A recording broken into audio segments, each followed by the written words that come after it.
पहलगाम हमले पर एनआईए की रिपोर्ट में बड़ा खुलासा हुआ है। शुरुआती रिपोर्ट में लश्कर और आईएसआई का नाम सामने आया है। पाकिस्तानी हैंडलर्स के संपर्क में थे ये आतंकी। लश्कर आईएसआई की साजिश के सबूत भी अब मिल चुके हैं। पाक आर्मी की साजिश के सबूत भी मिले हैं। एनआईए ने तैयार की है ओजीडब्ल्यू की लिस्ट। जांच रिपोर्ट में ओजीडब्ल्यू की भूमिका का जिक्र किया गया है। आतंकियों ने बेताब घाटी में हथियार छिपाए थे। इसी के साथ एनआईए की रिपोर्ट में पीओके का भी जिक्र है। एनआईए ने तैयार की है ये प्राथमिक जांच की रिपोर्ट। गृह मंत्रालय को ये रिपोर्ट अब सौंपी जाएगी। बड़े खुलासे हुए हैं और इसी के साथ एनआईए ने अब जांच के बाद एक रिपोर्ट तैयार की। अब इस रिपोर्ट को गृह मंत्रालय को सौंपा जाएगा। उसके बाद यहां से बड़ा आदेश आएगा। पाक आर्मी की साजिश के सबूत मिले हैं, वो इस रिपोर्ट में बताया गया है। जांच रिपोर्ट में ओजीडब्ल्यू की भूमिका का भी जिक्र जो है वो किया गया है। इसी के साथ बड़े खुलासे हुए। एनआईए ने तैयार की थी ओजीडब्ल्यू की लिस्ट और इसी के साथ इसकी भूमिका देखी गई। आतंकियों के ने बेताब घाटी में यहाँ पर प्लानिंग की थी। पाक आर्मी की साजिश, कितनी भूमिका इसमें पाक आर्मी की थी उसकी जानकारी मिल चुकी है। अब सोचिए जरा किस तरीके से बड़े खुलासे इसमें हो रहे हैं। अब चलिए हमारे managing editor input Rakesh Kumar ji का रुख करेंगे। राकेश जी, यहाँ पर एनआईए ने एक रिपोर्ट तैयार की है। रिपोर्ट में बड़े खुलासे किए गए हैं, बड़े दावे किए गए हैं। वाकई में पाकिस्तान बार बार जो बोलता आ रहा है कि जरा सबूत दीजिए पहलगाम हमले के, तो अब इसमें सभी सबूत जो है आर्मी के खिलाफ, पाक आर्मी के खिलाफ भी सबूत जो हैं वो मिल चुके हैं। इसी के साथ बड़े खुलासे इसमें दिए गए हैं। अब ये रिपोर्ट जो है वो गृह मंत्रालय में सौंपी जाएगी। देखिए, सबसे महत्वपूर्ण बात है कि एनआईए के डीजी जो हैं लगातार श्रीनगर में हैं और आज भी सुबह जो है महत्वपूर्ण बैठक, उन्होंने समीक्षा बैठक की है। हमारे पास जो जानकारी आ रही है एनआईए के सूत्रों के हवाले से खबर है कि एनआईए ने अपनी प्रिलिमिनरी रिपोर्ट जो है वो तैयार कर ली है पहलगाम अटैक मामले में, और पाक बेस्ड टेररिस्ट ऑर्गेनाइजेशन जो हैं इनके नाम को चिन्हित कर लिया गया है। साथ ही साथ एनआईए जो है के पास फुल प्रूफ है। जो प्रारंभिक रिपोर्ट में इस बात का जिक्र किया गया है कि ओजीडब्ल्यू इन्वॉल्व हैं, उनकी भी जीरो इन किया जा रहा है। इसमें ओजीडब्ल्यू की भूमिका जो है महत्वपूर्ण है। साथ ही साथ ये भी सामने बातें आई हैं कि जो हमलावर थे, जो आतंकी थे, वे लगातार जो है पाक हैंडलर के साथ संपर्क में थे। इस बात का जिक्र जो है प्रारंभिक रिपोर्ट में किया गया है। साथ ही साथ जिस जो ओजीडब्ल्यू को खिलाफ कार्रवाई लगातार वहां पर चल रहा है, और ऐसी स्थिति में जो एनआईए का जो प्रारंभिक रिपोर्ट है वो काफी अहम हो जाता है। पिंकी, बिल्कुल, ये रिपोर्ट अब बेहद अहम हो जाती है और ऐसे में गृह मंत्रालय को ये रिपोर्ट जो है अब दी जाएगी। तो साथ ही क्या लगता है कि इस रिपोर्ट के बाद क्या बड़े एक्शन जो हैं वो दिए जा सकते हैं, आदेश उन एक्शंस के लिए दिए जा सकते हैं? राकेश जी, जब ये रिपोर्ट अब पेश की जाएगी, बड़े खुलासे इसमें हुए हैं। हालांकि अभी विस्तार से और भी रिपोर्ट अभी पेश की जाएंगी, लेकिन फिलहाल इस रिपोर्ट के बाद क्या कुछ सरकार का रुख देखने को मिलेगा?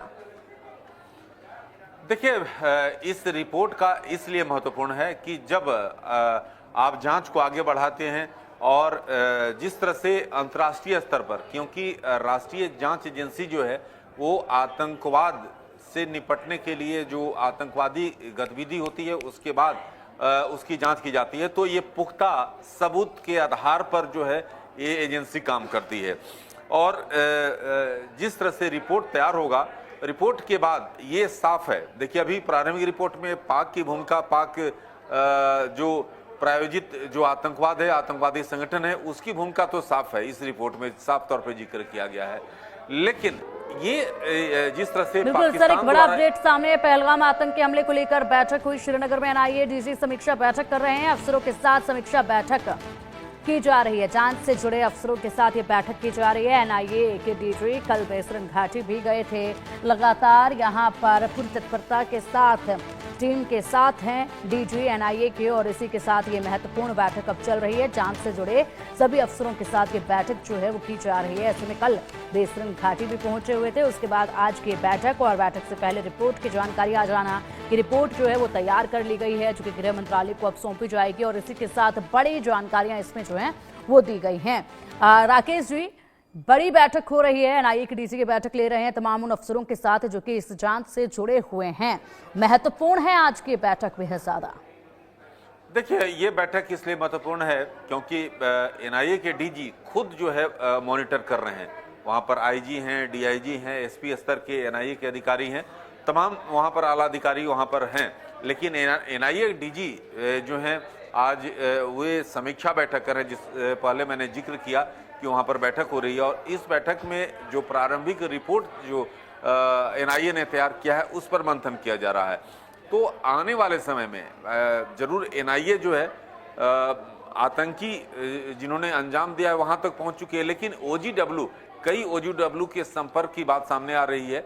तो ऐसी स्थिति में उनके खिलाफ ठोस कार्रवाई हो, उसको लेकर ये पूरी बैठक है। और इसमें ये रिपोर्ट जब जैसे ही पूरी रिपोर्ट तैयार होगी, प्रारंभिक रिपोर्ट जो है शेयर की जाएगी गृह मंत्रालय के साथ। और जिस बात का आप जिक्र कर रही थी कि कार्रवाई का, तो कार्रवाई का वक्त, समय और तारीख तय करना जो है सुरक्षा एजेंसियों खासतौर पर सेना को है।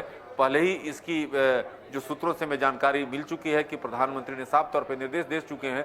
तो समय, लेकिन जो ये जांच एनआईए है, एनआईए पुख्ता कर लेना चाहती है कि आखिर कौन कौन से आतंकी संगठन, कौन कौन से ओजीडब्ल्यू इसमें शामिल थे। इसको लेकर ये महत्वपूर्ण बैठक।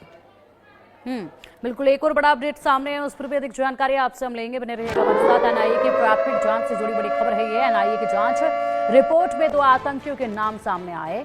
आतंकी हाशिम मूसा और अली भाई का जिक्र इसमें है। आतंकियों को पीओके से निर्देश मिले थे। पाक हैंडलरों के संपर्क में थे ये आतंकी। लगातार मूसा को लेकर बड़ी जानकारियां भी राकेश जी सामने आई थी, जब बताया जा रहा था कि पाक आर्मी से सीधा उसका संपर्क था। पाक आर्मी में वो रह चुका था, ट्रेनिंग उसकी वहीं पर हुई थी।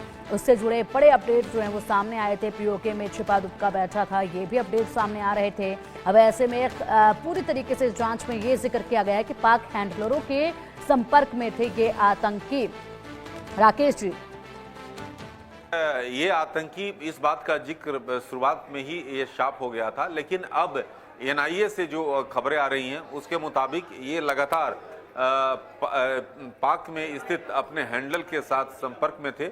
और लगातार ये घटना के अंजाम देने से पहले और बाद में भी इनकी बातचीत हुई है। और इस तरीके से अंजाम दिया जाना है। तमाम चीज़ें जो हैं वहाँ से पीओके से जो पाक से लगातार जो है हैंडलर द्वारा ये निर्देश दिए जा रहे थे। तो सबसे महत्वपूर्ण है कि जिस तरह से भी एनआईए की बैठक है, उससे पहले आप देख रहे हैं कि कश्मीर के कई जगहों पर सर्च ऑपरेशन भी चल रहा है। और तो ये तमाम चीज़ें हैं, तमाम सबूत हैं जिसको एनआईए इकट्ठा कर लेना चाहती है, ताकि एक तो केंद्र सरकार को, साथ ही साथ इसी रिपोर्ट को केंद्र सरकार भी जो अन्य स्तरों पर, चाहे अंतर्राष्ट्रीय स्तर पर इसको रखेगी कि देखिए किस तरह से पहलगाम आतंकी हमले को अंजाम देने में जो पाक परस्त आतंकी संगठन है और पाक में बैठा हुआ हैंडलर, इसको पूरी तौर पर, जिस तरह से 26/11 का वाकया याद दिलाना चाहूँगा, जब 26/11 में घटना को अंजाम दिया गया था, मुंबई में आतंकी हमला हुआ था, और उसमें भी पाक में बैठे हुए उसके हैंडलर किस तरह से दिशा निर्देशित कर रहे थे कि कहाँ अटैक करना है क्या, और इसमें भी इसी तरह की भूमिका सामने आया है। बिल्कुल, और भी बहुत अहम जानकारियां अभी आनी बाकी हैं राकेश जी। और ऐसे में बड़े अपडेट जो अब तक सामने आए हैं, ये पुख्ता सबूत हैं जो पाकिस्तान लगातार मांगता रहा है। हर बार सबूत दिए गए, लेकिन फिर भी पाकिस्तान हर बार सबूतों का ही राग अलपता रहा है, और एक बार फिर से सबूत सामने है।